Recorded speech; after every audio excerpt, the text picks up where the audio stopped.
Yeah, so how do you suggest people like curate their TL, I guess? For me, because I've definitely had to do it a couple of times. It just, you have to not only just like look into the accounts that are, you know, talking about stuff that you're not overly fond of, but then also look to see if anyone they're following is also somebody that you're following. You have to check your following list regularly, not just once, because, you know, accounts always pop up all the time. And if they're saying something that's negative that you just don't like, just block them or just mute them if you don't want to like go as far as blocking them. Because I feel like a lot of people just don't utilize the block and mute buttons enough. And I use them like all the time. Like every couple of days, if I see some accounts that are like kind of bugging me on my timeline, just block their mute and they're gone. That's it. Like that's all there is to it. And then also a lot of people do make lists where they will make lists of like the accounts that they would prefer to be on the timeline during certain periods. And then, you know, when the timeline is just getting like a bit too toxic for them, then they can just go to that list and scroll through the tweets of those selected people. So there also is that people make multiple lists depending on like what they're feeling, depending on their mood or what like people they want to be scrolling through. So it all just depends on like your personal preference on how you want to handle it. But I would say do it regularly. I agree. TL cleanup every once in a while. Mm-hmm. Yeah. Especially like when I have like come across a few like undesirable, because I've had some run-ins with solo stands. They've been pretty bad, and you know, you just have to just suck it up, scroll through all their accounts, and just hit the block multiple times. Yeah. Yeah, it's not easy work, and it's definitely tedious, but it pays off because, you know, more than anything, you got to prioritize your mental health on Twitter. Because if you want to say that Twitter is your safe space, you have to make it a safe space. It just doesn't become a safe space out of nowhere. You have to put in the work to sort of curate your timeline regularly and to make it an enjoyable place for you. A lot of people who complain about the toxicity, it's like, okay, yeah, it's toxic. Everybody knows that. But if you want to find better accounts, then look for the better accounts. They're there. Yeah. You just have to go and find them, and you have to follow them, and then unfollow the people who are making you unhappy. Exactly. That's why, like, I unstand BTS because of the fandom is just the most ridiculous thing to me. Because just unfollow the accounts you didn't like and block them. Follow new nice accounts that you do like, and all of a sudden, everything is completely different. Exactly, the problem's gone. Or if you think that you don't want to use the account that you already had because you don't want to attract attention, just make a new one. Exactly. Also, like, I find that a lot of time if I see someone like making a mean comment about like a comment that I don't agree with, instead of immediately, and I'm talking from within the fandom, not like outside. I usually instead of just commenting, I always check the account first and see if it's a newly created account, if they follow BTS, if they tweeted about BTS members recently, and usually very quickly you can discover that it's not a real fan account, and it makes it so much easier just mentally to say, oh, this guy's an outsider, I'll just block, ignore, not reply. Because when it's inside the fandom, you get a lot more emotional about it. But if it's someone that's obviously just faking being a part of it, then all of a sudden it's like I feel like immediately calm down. Yeah.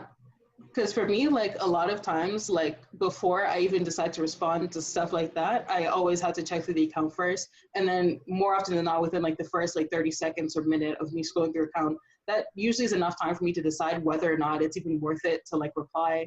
Because, you know, especially for trolls, they're just there because they want the negativity, they want to attract attention themselves. That's the whole point. Yeah. So it's like, it's better to just block them and not respond, and then move on to people who are worth your time. If there's somebody who's willing to listen to you, who's willing to discuss stuff with you, go ahead, you can talk with them. I won't say that like you shouldn't just like ignore people who you disagree with, because that's not entirely right either.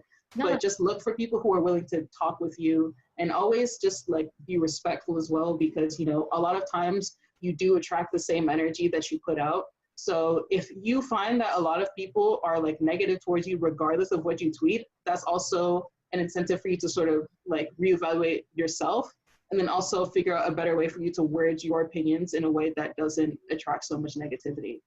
That's very true. Like how you present your opinion will affect how someone is presenting theirs as well. So just be open-minded and say what you think, and then listen when they, or read listeningly when you read when they write. Yeah, because obviously, like, we're not all perfect. We all have to learn from somebody. And this is not to say that, like I've totally mastered this or nothing. No, obviously, there are times where I feel like I have been a bit stubborn. Sometimes where I feel like I haven't listened as much as I should. But I'm definitely working on it. I think that, like, obviously nobody can be perfect at doing this, but we should all work towards being the best that we can at listening, at understanding, and at just being respectful. I think because a lot of people, it's anonymity on Twitter. And, a lot of people, if you cuss somebody out on Twitter, you don't see their reaction to that because obviously you're not looking at them face to face. So a lot of people feel that they can get away with a lot more stuff online because they don't have to see people's reaction. And I really do think it's important to just make sure you don't dehumanize other people, and also make sure you humanize yourself to show people that you are human as well. And then that would help people treat you a little bit more with respect. Yeah, I completely agree. And do you have anything more you want to add? I think we've covered everything. Yeah, I think we kind of covered it. Just tiny ideas on how to curate your TL and how to deal with different opinions or other people. And usually aunties just block, report what you need to. Don't give them that time or energy. And you can comment on it, obviously. Just don't retweet them and comment on it. You can always screenshot and erase their name. That's Oh, actually, one more thing to add to that. A good way, because I just thought of it now, a good way to sort of help regulate yourself, because obviously when you see stuff, you get angry and you don't want to tweet out of anger. So then those emotions obviously build up inside of you. And that's not, good as well. So what I tend to do is if I see something that's being discussed on the timeline, obviously, because like I said, I have a group chat of like close army friends that I talk to all the time. Take it to them, have a proper conversation within that. It can help you organize your thoughts, and it can also help you see different opinions. So then when you end up tweeting, finally, you're not like completely misinformed and you're not tweeting like out of anger. Exactly. That does help a lot. Always talk to somebody else first before tweeting. That's so true. Like I do the same. Like I write it down. Sometimes I just write it down, look at it, and then just delete it. And at all to anyone. But when it is something that's worth a conversation, I usually just first write it to a friend. We discuss it. Like you said, it organizes your mind. It also like clears all that anger out of your system. And then when you actually write it on the TL, you have a more formed opinion. It's usually more informed, and you can express it better, and then you can also be more open to a discussion around it and not just immediately shut people out. Yeah, and then on top of that, it's also more controlled. So if you do say something that's incorrect or misinformed, they can correct you there. Whereas if you tweet something and it's misinformed, and suddenly you have like 2 likes and like 1,000 retweets, it's like, okay, you said something wrong and everybody is pointing it out to you. You can't control that. And then obviously now that you said it publicly, people can screenshot that, and then suddenly you're known as the person who said that instead of, your actual opinions, which is nothing that I would wish on anybody. So yeah, very important to talk to somebody first. Yeah, definitely. Okay, so we gave you some tips. I hope you implement whatever you want out of it. You can ignore us completely as well. And yeah, I hope you enjoyed this discussion. You can add your own opinion in the comments, but we are not done yet. There is a special thing that we do here on this podcast. And actually now we're getting to the very serious, hard-hitting questions. And this is a speed run, okay? So I'm asking you a question and you have to answer quickly. No time. Oh, that makes me nervous. Yeah, no time to think. So you ready? I'm not, but we'll do this anyway. No, it's fine, it's fine. It's just for fun. Yeah, so first question, speed run. Your favorite BTS MV? Black Swan. A favorite BTS run episode? The one where they were doing the old variety shows. With the glasses. Team glasses. Favorite BTS choreo?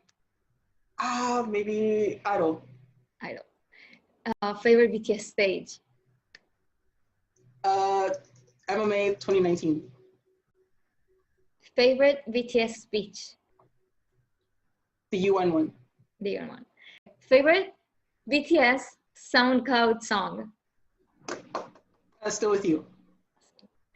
And last but not least, the most difficult one of all, one member. Favorite hairstyle / hair color? Jungkook when he had pink hair. Excellent. Okay. So Daisy, it was a blast having you here. Thank you for having me. It was so much fun. Enjoy the CB. Enjoy the comeback. And thank you, everyone. And anyone who has comments, anyone who liked it in the comments, and send purple hearts Daisy's way. And thank you. 어쩜 이 밤의 표정이 이토록 아름다운 걸